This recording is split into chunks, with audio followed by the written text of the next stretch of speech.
Now, this part is extremely critical. Don't skip this. You've been working your ass off trying to rank your website. After all this time and money you spent, you're not seeing the fruits of your labor. And at this point, you don't know if it's the right decision to give up or to soldier on. You're feeling frustrated, angry, exhausted, and even betrayed by Google. And what I've gone ahead and done is put together this guide. And by the end of it, you're going to have clarity. You're going to understand what you were doing wrong and what you need to do moving forward. Now, there are a couple of things that you already know, but I'm going to cover it to make sure we've got everything covered, and it's going to add context to what I'm saying. And there are a few things that you've never even began to think of before, and that's really what's going to separate you from the competition. So your SEO efforts look like one of these. So either you're one of the people who spend a shit ton of time on the technical SEO, only 15% on content and 5% on backlinks. I've met clients who were doing this and we had to completely change it up for them. Or you're one of those people who will spend 30% on the technical SEO, 60% on the content, and only 10% on your backlink effort. Majority of you are probably in the second one. And here's the correct way to delegate your SEO efforts. 15% on the technical SEO, which is still enough to get the main things done. 55% on content and 30% on your backlinks. This is the perfect balance right here, especially if you're on Shopify or if you're on WordPress. You shouldn't be spending a ridiculous amount on technical SEO, and you should be giving enough resources to your backlinks. It's not just about content. So what are the important technical SEO issues that you need to resolve? Well, first of all, you need to make sure your site is crawlable and indexable efficiently. So the pages you want to have indexed, they have an index tag, self-referential canonical, and pages you don't want crawled to be blocked in the robots file. So for example, you just download the Easy SEO extension. As you can see here, it's a self-referencing. So any page you want to rank should have this green item here, indexability allowed. And if we go to a category here, and let's say we click on a particular color, go with gray, and this is disallowed in the robots file. So it's blocked in the robots file, and you can access your robots file by simply click on this robots.txt. So there are certain things that are not allowed. So /cart are not allowed to be crawled by Google, or /orders, and other things right here that you don't want crawled. And you want to make sure your page loads inside of 3 seconds. Now, this does not mean having those green core web vital scores. Every single SEO I've talked to, with 0 exceptions, have said those core web vital scores have done nothing for their website. You just want to basically make sure your pages load inside of 3 seconds, and then you're good. You don't need to focus on that. All this means is the best way to do it is have your HTML and CSS minified, compress the images, and delay the rendering. So if you're on Shopify, if you're on WordPress, you can just download an app or a plugin that'll do this. Duplicate content. So make sure the correct canonicals are in place, and the trailing / versus the non-trailing / version of a page. So for example, let's click on this page here. There's no trailing / at the end of this URL. But if we put a / here, there is a / version of the page. It doesn't redirect. However, if we look at the canonical here, it says current page is not the canonical, which is correct. This is the canonical is just a primary version of a page. So this is referencing the canonical page, which is the non / version of a page. So this is correct. So they got the correct canonical. Ideally, this would be redirected, but a canonical will do the trick. Now, crawl depth. Keep all your pages a maximum of 3 clicks away from the home page. And you've got lots of pages. You want a sitemap, a XML sitemap, as well as the HTML sitemap that's linked to in the footer. So a sitemap looks something like this. So this is their product sitemap here. And again, if you're on Shopify, if you're on WordPress, you can easily get an app or a plugin that'll just do this for you. Odd URLs in Google Search Console. So find odd looking URLs and research what they are. So this is important. So for example, on client sites, I've done this method and I've found URLs like /Viagra or / and then there's Chinese letters on there. So we've got the dummy search console here. So you're just going to click on performance, click on your pages, and then you're just going to go through all these URLs and see if you can find anything odd. And if you find something odd, search that up in Google, search that URL up and see what it means. See if there's actually a problem. So those are the 5 things you're going to pay attention to. So what are my daily tasks in technical SEO? So it's basically the above. Focus on getting them resolved if you haven't already.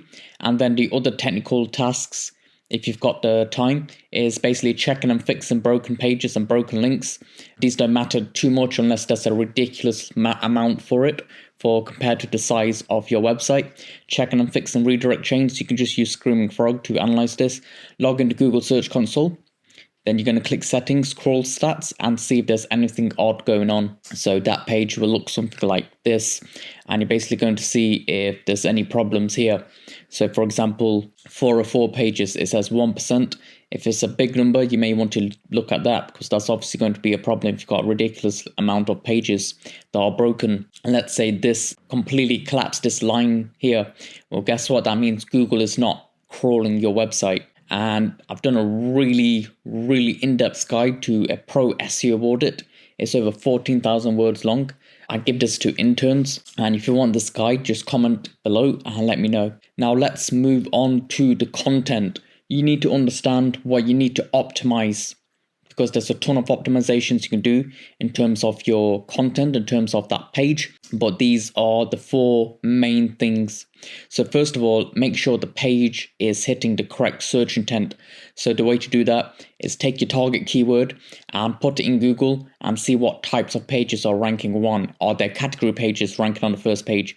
Are there mainly product pages? Are there blog posts? If you're saying mainly blog posts, that probably means you need a blog for that keyword. Then you're going to diversify page clicks. So featured snippets, Google Merchant Center listings, images. For example, right here, I've typed this in Goku action figures, and you can see these products here. This is from the Google Merchant Center, and we've got images here that are ranking. So you're going to want to optimize your images as well as your Google Merchant Center listings. So whatever's rich features that are on here, so let's just say there was a featured snippet, you'd also want to optimize for that.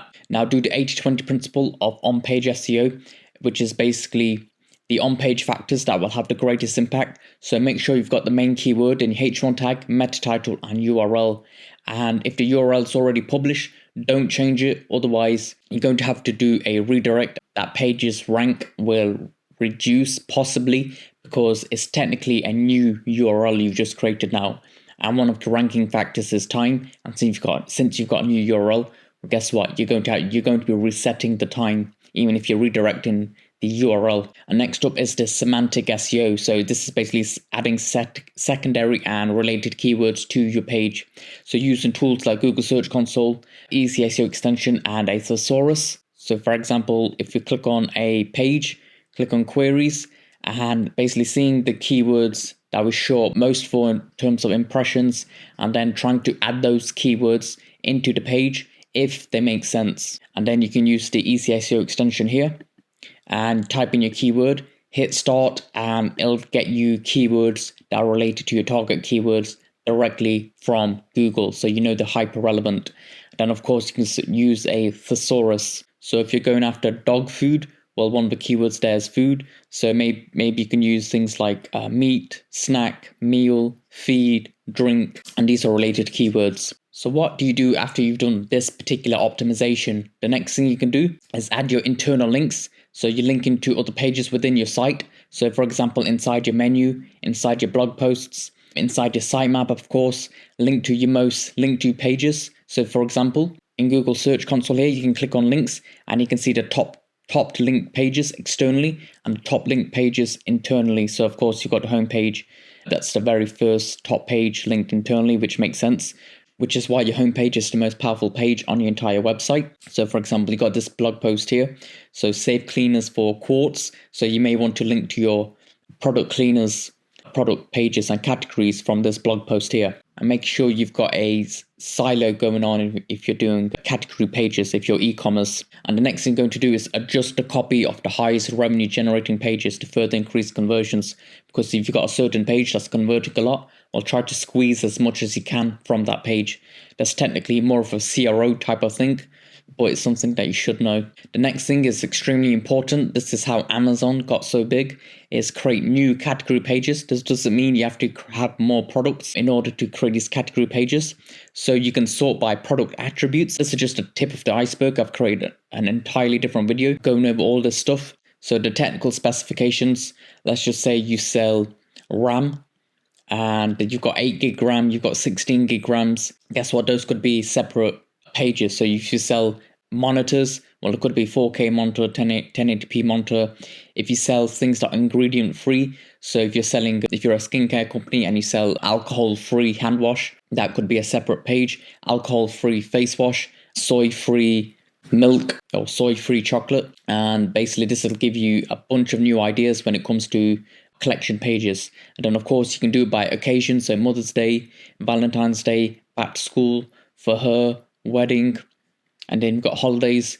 So you could be something like baby clothes for Christmas, New Year's gifts for dads, so Easter, summer. So you can be like, create a new category page on summer t-shirts, autumn jumpers, winter wear. So moving on from the content, well, we're still staying on it, is blog posts.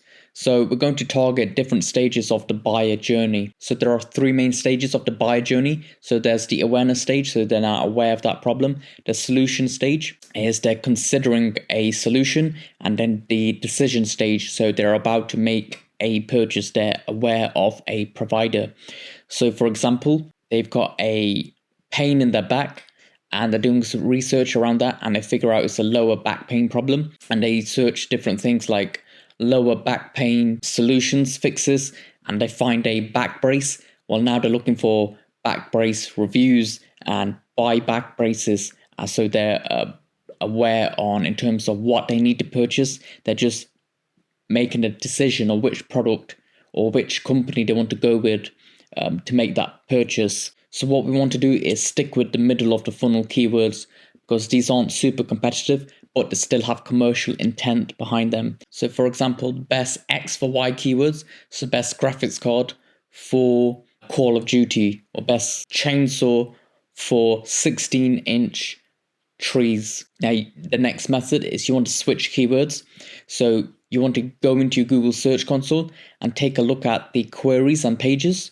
So if you have a keyword, for example, why is my quartz countertop yellow? You can simply change the material and create content on a different piece of material. So in this example, the keyword is why is my quartz countertop yellow? And if you're finding that you're getting a lot of clicks for that, well, guess what? You can change the material to why is my marble countertop yellow? Why is my steel countertop yellow? So essentially go into Google Search Console, find the pages that are ranking really well, and then basically switch up those keywords. Then you're going to use the already working keywords. So if Google is showing lots of queries involving quartz countertops over other materials or other categories, focus on topics related to quartz countertops. So similar to this, you're basically finding things that are already working and you're knuckling down on that. Next thing you're going to do is fill in the topic gaps. So what you're going to do is use the search operator, site : your site plus topic. So for example, right here, you've put in the search operator, site : then the domain name, then the keyword. It's non-alcoholic white wine, because that's what they sell. And then here you're going to get a better understanding of how many pages to have related to this. So they've got 2 pages worth related to this particular topic. And then you're going to take a competitor and see how many pages they have. So I'll put in the keyword non-alcoholic white wine. So this domain, so trydrinker.com. So we're going to switch the domain up. So they have a lot more pages related. So they've got 10, 14 pages, 18 pages. They've got a lot more pages related to non-alcoholic white wine. So they're doing blog posts on it as well. So low alcohol wine, which isn't the exact keyword, but this is giving you a much better understanding of the number of pages your competitor has to a particular topic versus you. And essentially what you're doing is you're sprinting to fill in that gap. And you're going to try target middle of the funnel keywords, as we've mentioned before. So this way you can fill the topical gap whilst making money. So you're killing two birds with one stone here. Use Google Search Console. So find keywords you're ranking well for and try and create pages dedicated to them. So something we've already mentioned. Now you're going to create linkable assets. So these are pages you can put on your site and you can pitch them to journalists, or you can just leave them on your site, and as time goes on, they'll collect backlinks.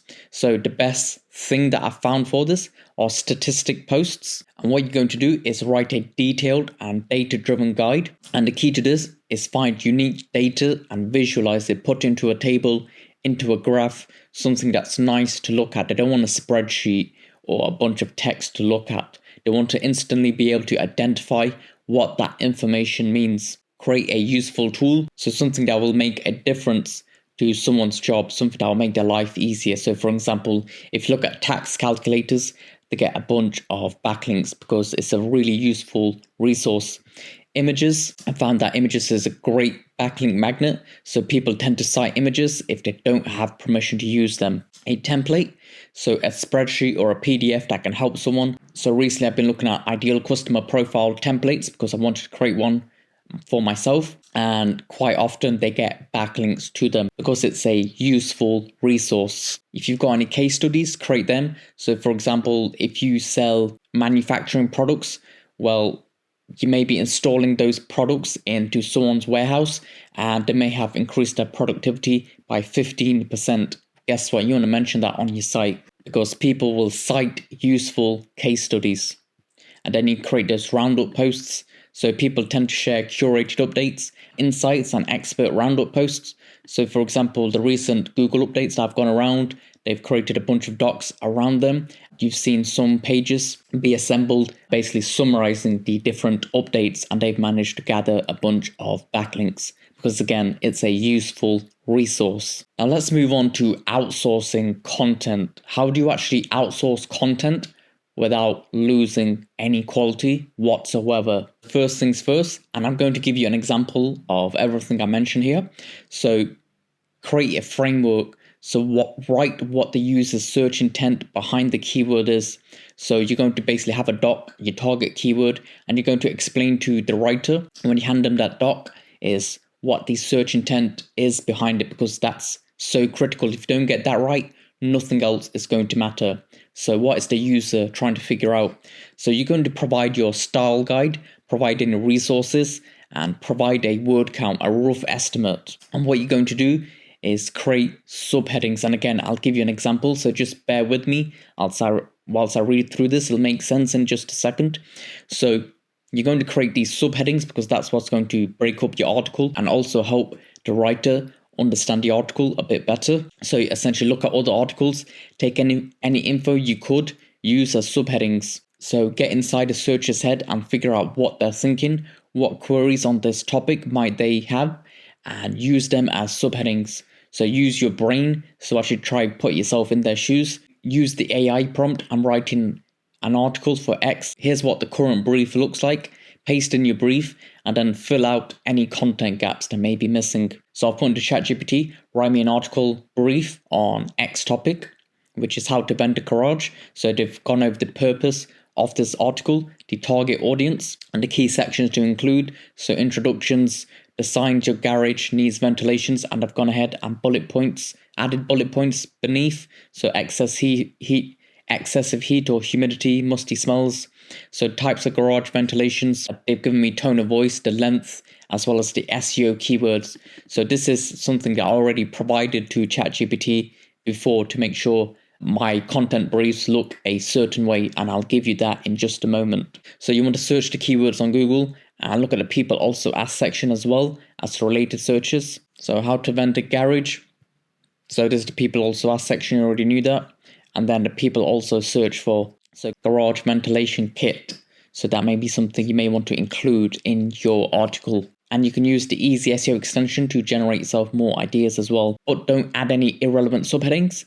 Stay 100% on topic as you're searching for subheadings on Google. A query might contain the same keyword, but not be something that the user is interested in this time. And the key here is below the subheadings in brackets, you can note down a bit more about that particular heading. So in ChatGPT, that's exactly what I told it. So below the subheading, add some bullet points to give it some more details, because that's going to give your writer more context and give them a better understanding. So this will make it easier for you to write, as you can jot down any points you want to make in here. You don't have to do this for every subheading or even any subheading, but it will definitely help when it comes to writing that topic. So an example here. So for the writer, so what's the objective of this article? What's the intent? So I've gone over a couple of style things. So use short sentences, no longer than 2 lines. Instead of using words like you are or it is, you use the shorter version like your and its. Write in the first person manner. Used I instead of we. Then I've mentioned some more specific SEO things. So if a subheading is a question, make sure the first paragraph is a straightforward answer. Answer the question in 40 to 52 words as a paragraph and bold that paragraph, because this is one of the ways you can get the featured snippet. And basically I'm just teaching the writer how to do that. And from there you can give a more detailed answer. So below the subheading, you're like giving a brief summary and then you're giving a more detailed answer. And make the answer look like a fact and not opinion based. And then I've gone ahead and given them an example. So for example, a question is asked, what's the best bedroom office desk? Your answer would be as straightforward as this. The best bedroom office desk is the Tribe Signs desk. It's compact but has plenty of workspace, plenty of ways to organize, and holds a lot of weight. All of these things add up versatility and lives up to the description. So instead of put holds up a lot of weight, I would put something like holds up a maximum of 6 kg. Don't mention the specific price of a product. Bullet point the pros and cons. And then I've given them 3 short videos, 3 resources for them to get a better understanding of what to do. So for example, these 3 videos go over features and benefits and explain a bit more about copywriting. And they don't need to watch this every time they create a piece of content, because once they've watched this, they'll understand what it is. Then I've gone ahead and given them an example article, and I'll tell you a bit more why this matters.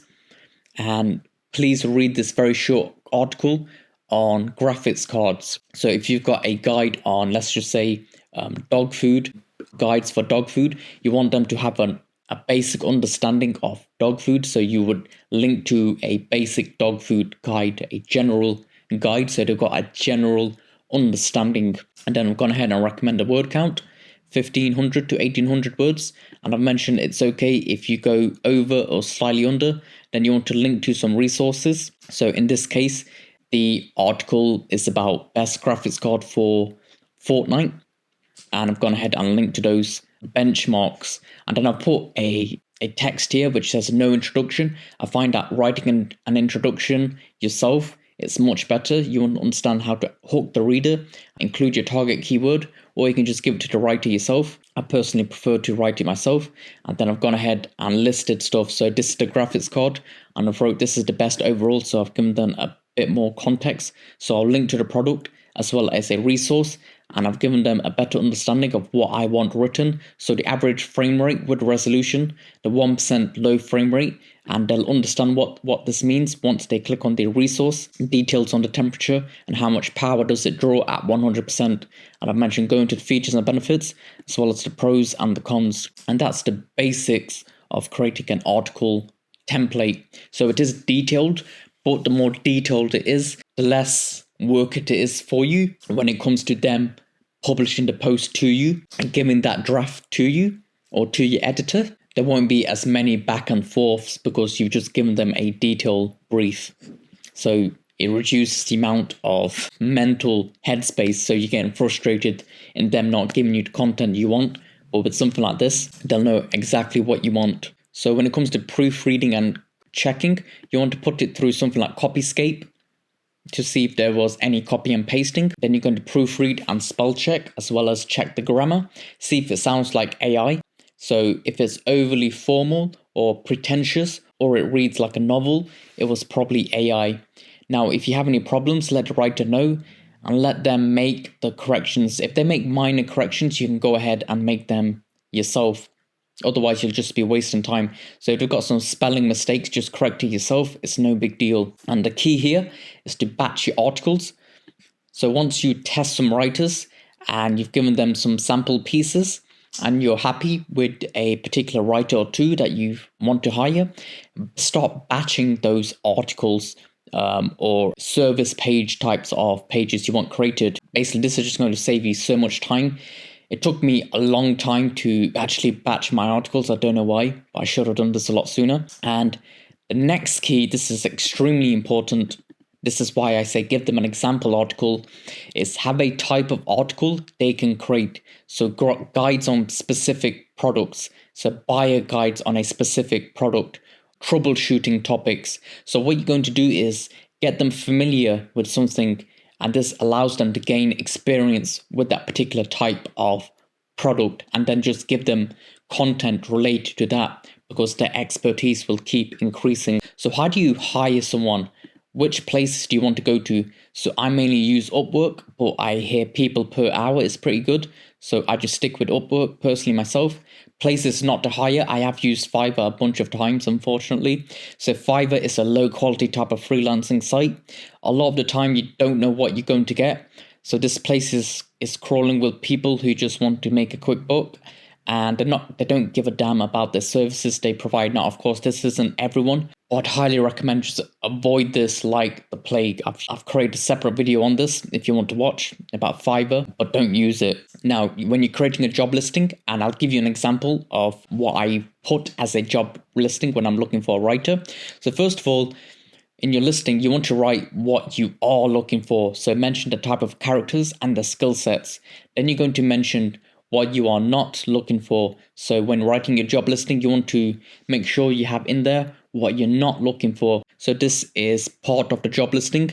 We'll tell the applicant what will happen after they've submitted their form, so you can decide what it will be. So I personally advise people to let them know you'll be on a quick audio interview. So on Skype or Zoom or whatever, I think or Upwork, they have Zoom built in. So when you do this, you tell people you're serious, and it's going to help filter out the people who just want to make a quick buck. So that's the main reason why I say quick audio interview, because it'll just get rid of a lot of the crap. And there's another way I get rid of a lot of the crap as well. So mention what they will be doing. So of course you want to mention what the specific tasks are going to be, and in the listing you can put a word they must apply with to get the job. So this will help filter out people that just keep spamming the apply button. So what you find is people just click on apply to job, apply to job, apply to job, and you don't know if they actually read your job description. So at the bottom of your job description you can put something like, So I know that you read this job application. Please apply, with the first line being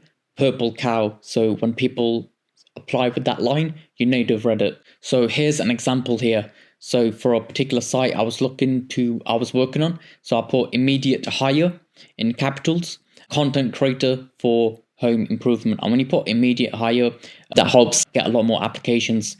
So I just put something very basic, and I find this works best. I have an article writing job if you're interested in getting some positive feedback on your Upwork profile and potential long-term work. New freelancers are welcome. I will provide you with the article topics. I would like you to research them, and I will provide the content briefs. It is important to be able to write in a conversational tone that's appropriate for blogs while still providing solid information. The articles will follow a very specific format that will aid in writing articles. So required, native English, able to research and start learning about different topics, interested in completing this job quickly for the fixed amount and receiving positive feedback as long as it's completed, interested in potential long-term writing assignments after the successful completion of this job. Follow the supplied style guide I will send you when I hire. You will write a test article for $12, so however much you feel comfortable, and if I decide to hire you, you'll be paid $15 per 1,000 words. You probably want to increase that now. So this is not a hourly job. This is very important to mention that. This is not an hourly job, because sometimes I mention X amount of hours. Well, you're not paying by hours, you're paying by project. Please apply with the first line being green cow, so I know you've read the description. So this is a very basic but highly effective way to get some really good talent applying at your job. Now, this part is extremely critical. Don't skip this original research, because what everyone does when they want to rank for a keyword is to type that keyword in Google, and they'll look at the content and they'll basically be creating their briefs based on that ranking content. And all they're doing is regurgitating the same shit that's on the first page. You don't want to be doing that, or at least 100%. You want to click on those results to get a better understanding of what Google wants. But you want to find info that other people have not mentioned. I'm going to create a separate video on this, but this is going to give you a few really good ideas. So I find that Facebook groups are really good at doing original research. For example, when I was doing SEO for a board game company, they were selling these dice towers. They were selling these sort of dice towers, and I couldn't figure out why people wanted to use them. I couldn't figure it out. And when you went on the first page of Google, they weren't very good, to be honest with you. They weren't providing a lot of good information so on why people would want to purchase these. So the descriptions are very lackluster. And what I did was just jump into Facebook groups and I posted an image of a dice tower and asked, why do people use this?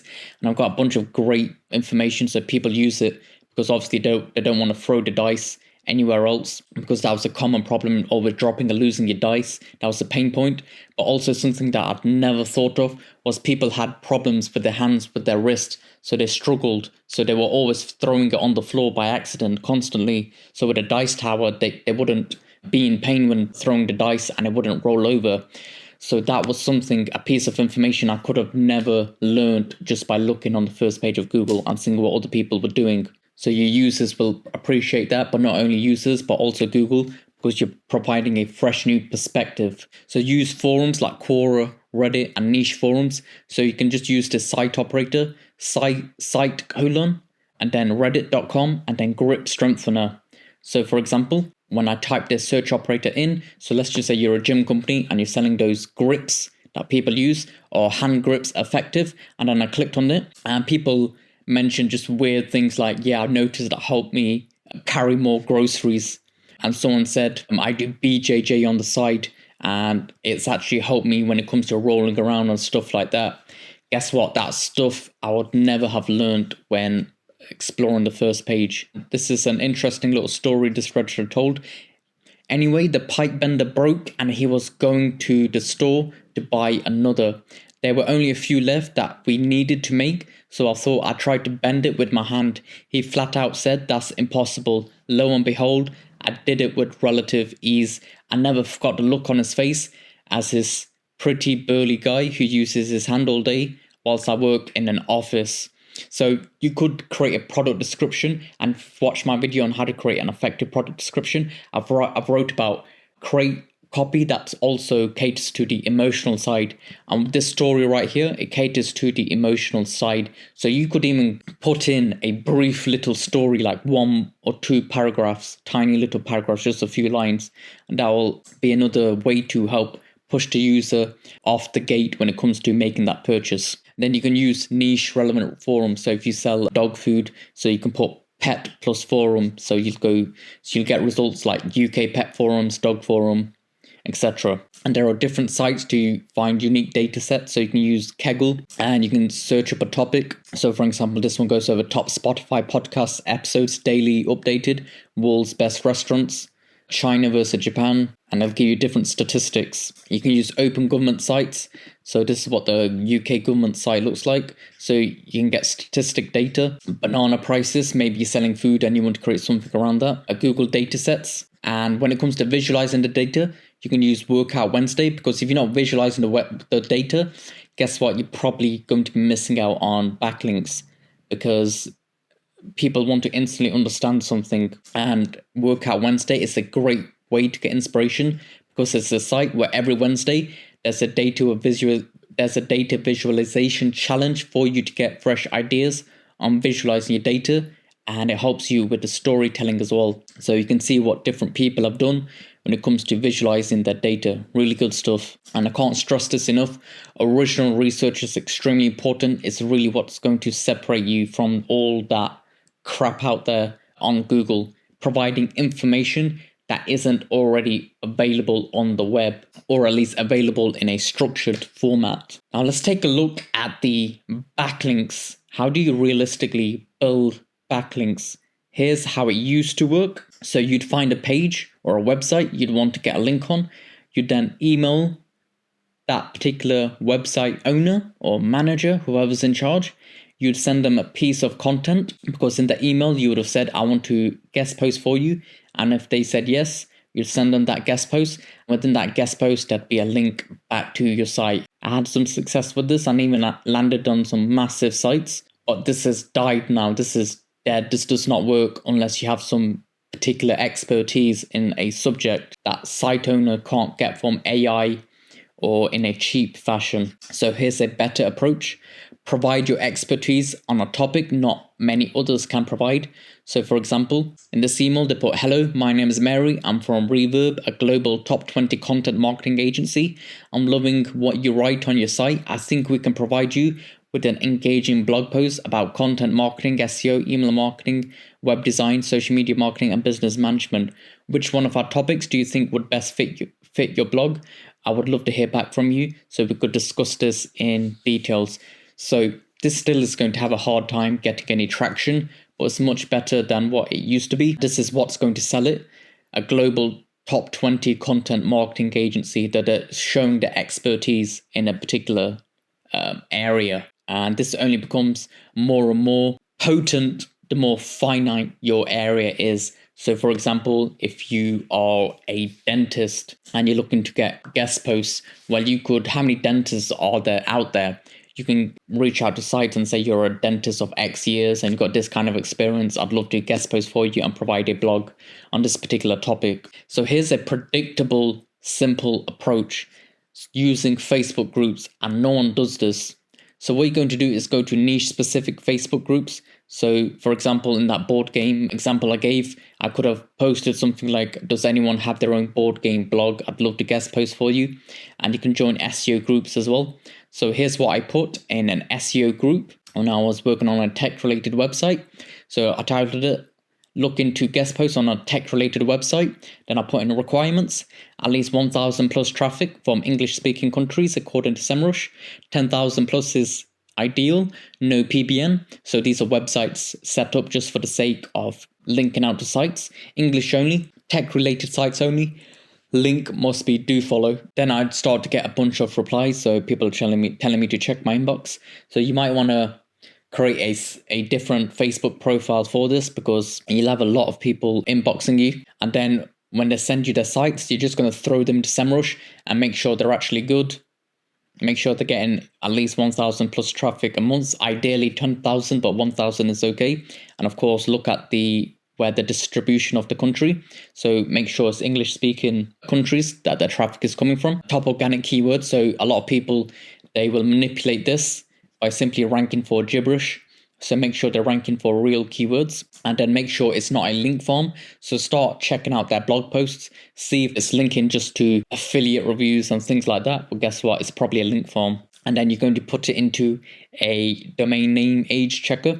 So for example, if it's only 2 years old, or especially only 12 months old, they may have just set it up just for the sake of getting backlinks. So you'd want it a minimum of 2 years old. And what I absolutely love about this method is these people have been doing link building for years.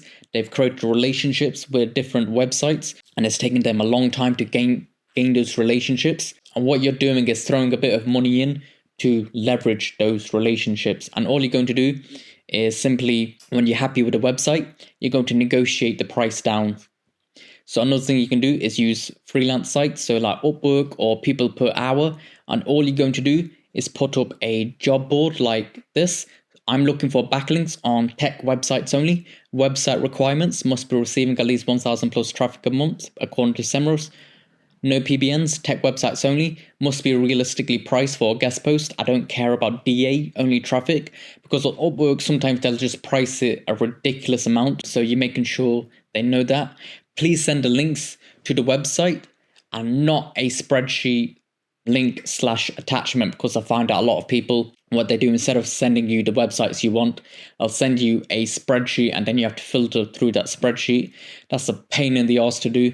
So I'll make sure to put that in there. And you can also use the filter method I used before, with the first line being a particular word they have to apply with. Now, a common question I get asked all the time, can I build backlinks for free? Technically, you can get some backlinks for free. So for example, social media posts, but those aren't going to be moving the needle forward. When it comes to guest posts, however, you can build a handful of free, solid guest posts, but it's not a predictable way to build guest post types of links. So no, you can't build backlinks for free. It's a pay-to-win game. So even if you're not paying any of these people, you're not doing the Upwork or Facebook approach, instead of you doing digital PR, well, guess what? What tools are you using? Are you using SEMrush? Are you using Ahrefs? Are you using journalist types of tools? Well, guess what? You're paying for those tools, so you're paying for those backlinks. Are you hiring people? Maybe you need some graphics created. Well, guess what? You're paying for those backlinks. So no, backlinks are not free. They're a pay-to-win game. And SEOs, they hate it when I say this, but they're morons. To be completely honest with you, they don't know what they're doing. Now, what I'd recommend is have a progress board. So this is what your progress board is going to look like, your to-do list. So you're going to concentrate on your categories / collection pages, because that's what's going to help you make money. So look at your page structure. So make sure you've got a H1 tag, you've got an intro paragraph, and you can have some internal links in there. Then obviously your products, as well as the category description. So in this example here, they've got the H1, then they've got the intro paragraph, which is way too long. It should be at the bottom here. And then of course they've got their products, as well as the filters on the side here, which I forgot to mention. And then you're going to be focused on creating new categories. This is a really important task. So do that keyword research and that product research. So you can use this upside down pyramid for inspiration. Then you're going to be adding those internal links, so you can use silos, blog posts, your menus, etc. Then when it comes to foundational backlinks, you want the main ones, which are the social profiles. So Instagram, TikTok, Twitter, etc. Add your profile link on your page and add a link within the posts. So actually make a post, a Facebook post that links to your site. So directories, so you get general directories like Yelp, Yellow Pages, etc. And then you get niche relevant directories. Then forums, so you can just create a Reddit profile and literally link to your own site. You can use Quora, actually go ahead and answer some questions. Then you can use niche related to forums. When it comes to the mover backlinks, these are going to be guest posts. So use the Facebook groups, as well as the job posts on freelance sites. Create those link assets. So this takes longer to create, but well worth it. So give the unique data insights. You can also create a really helpful tool. And when creating those data insights, make sure you visualize it. So blogging, make sure to do keyword research. When you're doing that, keep in mind the buyer journey and the purpose of that post. Create your blogging briefs.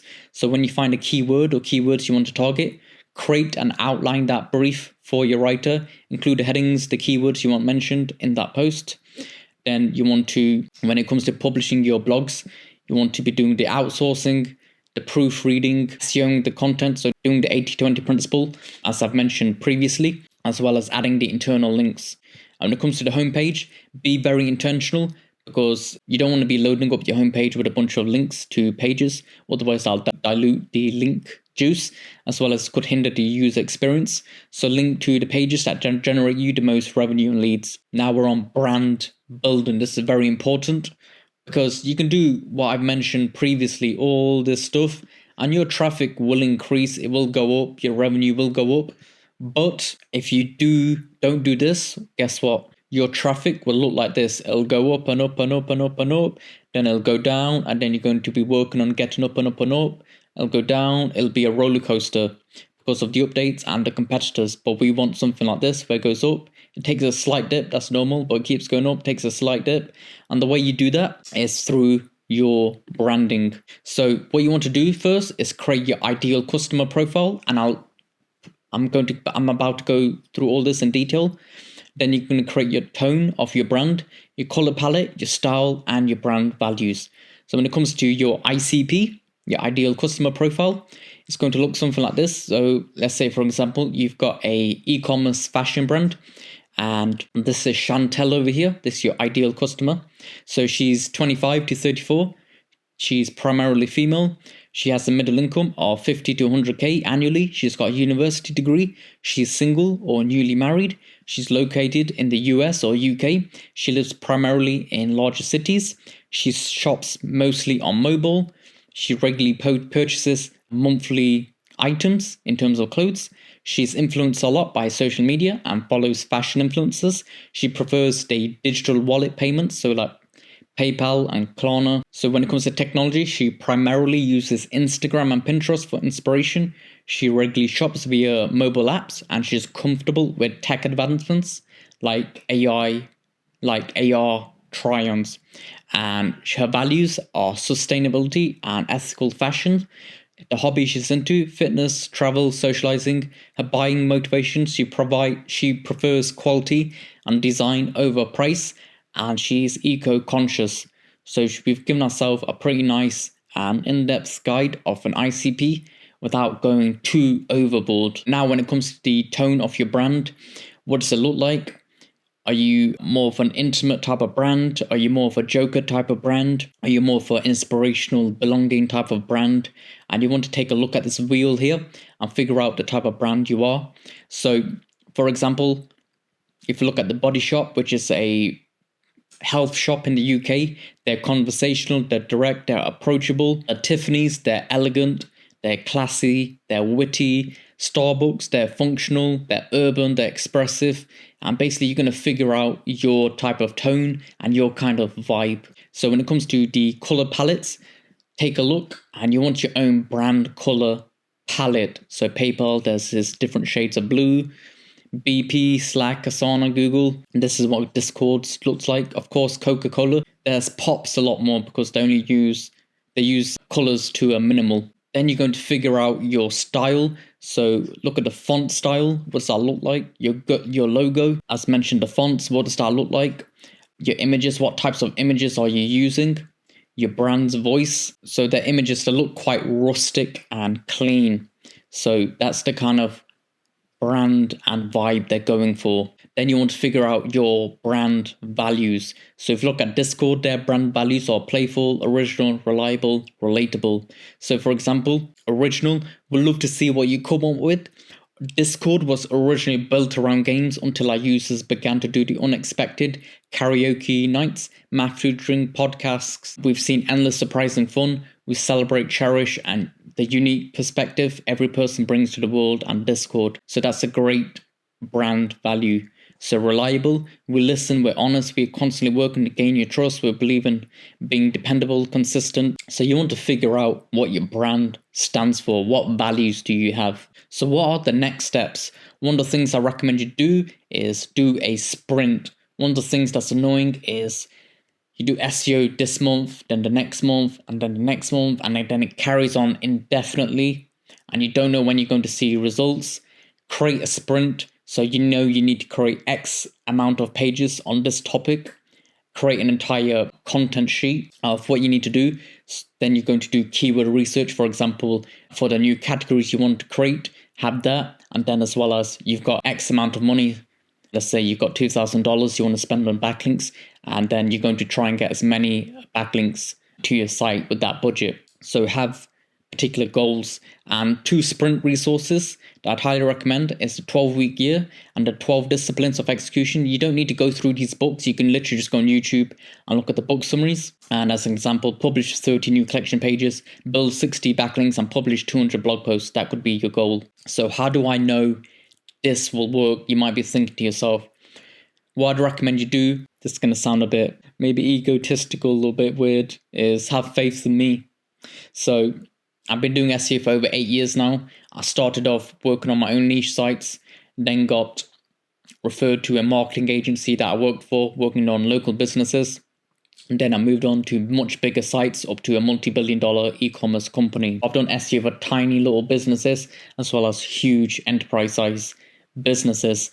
And this is the type of thing that the successful ones do, especially the original research. And I've taken companies from 0 to 10K per month and beyond. And the KPIs you don't want to focus on are these three. I've done a different video on this, but I'll reiterate it. So revenue, keyword positions, and traffic. The problem with this is you don't have any direct control over it. You can't just increase your revenue like that. But what you can do is increase the number of internal links built to a target page. You can increase the number of new categories you've published. You can increase the number of blog posts published. You can increase the number of images you've optimized. You can improve the user experience. You can increase the number of keywords you've added to a target page. And what you're going to do is have blinders on. So let's just say for 3 months straight, you're not going to be looking at your revenue, keyword positions, and traffic, maybe once a week. And instead, you're going to be looking at these. So what you can do is create a spreadsheet like this, where you've got the optimization here. So new pages published, then the details about that. So you may want more context, and then the comments. So for example, internal links is an optimization. So how many internal links is that page now receiving? And then add the content. I added 10 internal links from blog posts to this page, and then you can add the quantity here if it makes sense, and then you can link to that page as well as the date the change was published, and you can even add a screenshot of what it currently looks like from the Google Search Console. So this is a much better way to track your progress. And if you want to go even more in depth, in more detail, I'd highly recommend checking out this e-commerce SEO course that I created, and you can also check out this case study that I created.